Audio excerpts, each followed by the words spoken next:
Thomas Soto. On parle politique avec Antonin André, l'édito politique d'Europe 1. Bonjour Antonin. Bonjour Thomas. Évidemment, l'actualité, c'est la contre-attaque de François Fillon. Il a tout mis sur la table. Il exige que les autres candidats soient logés à la même enseigne.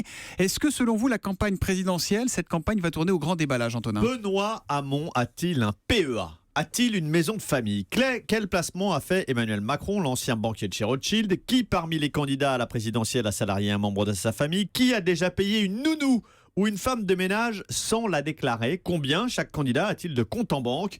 Voilà, cette question de la transparence n'est pas une question anodine. Aucun des candidats n'a à y gagner à ce grand déballage, pas même Marine Le Pen. Rappelons que le FN, tête haute, main propre, a vécu. Le FN aujourd'hui est mis en examen, ce qui n'est pas le cas des Républicains.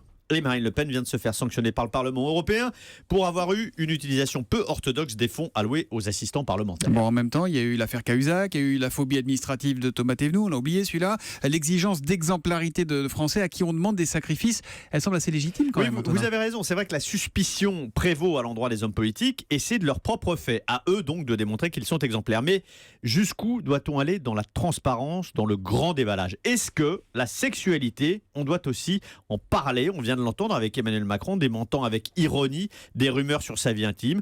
Jusqu'où on va dans l'exigence morale à l'égard des hommes politiques ? Est-ce qu'on doit voter pour nos candidats en fonction de leur moralité, de leur patrimoine, que tel ou tel jugera excessif au détriment de leurs projets et de leurs idées ?